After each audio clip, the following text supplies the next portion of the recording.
New on Daybreak this morning, this weekend marks a big anniversary for our country. 250 years since the shot heard round the world at Lexington and Concord, starting the American Revolution. Yeah, and as we find in this unknown story of Western New York, it's an anniversary with a very strong local connection. Tomorrow, the nation will commemorate the start of our independence. On April 19th, 250 years ago, British soldiers and Massachusetts militia clashed in the battles of Lexington and Concord. Although far from the scene of the action, Fort Niagara has a strong connection to the events of that fateful day. Fort Niagara was the headquarters of the British on the Great Lakes.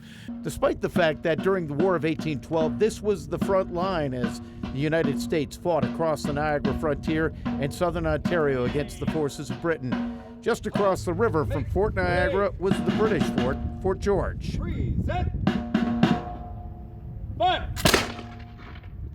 But on the date in question, Fort Niagara flew the British flag. By controlling the Great Lakes, the British had access to the back doors of New York and Pennsylvania. So they were organizing raids out of Fort Niagara that were going down into the Mohawk Valley, down into western Pennsylvania. And the whole strategy was to divert resources and manpower away from Washington's army. Fort Niagara was originally built by the French in 1726. It was captured by the British during the French and Indian War, and the fort was occupied by British troops throughout the entire American Revolution. It was supposed to come to the United States, but the British held on to it in addition to several other frontier posts for 13 more years.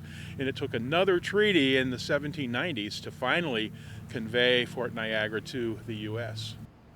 And one other interesting note, Colonel Francis Smith commanded the fort for the British until 1774, and they pulled them out, him and his regiment. They left. They thought they were going back to England. Thought they were going home. They thought wrong. They were going to Boston because there were uprisings there, and Smith was ultimately given command of the force that marched to Concord and faced the colonists 250 years ago tomorrow. Wow. Yeah. So the fort will have a special presentation at the Visitors Center at 2 o'clock tomorrow. If you want more information, want to get a first-hand look at the old Fort Niagara. Very cool. Yeah. All right. Well, it's 6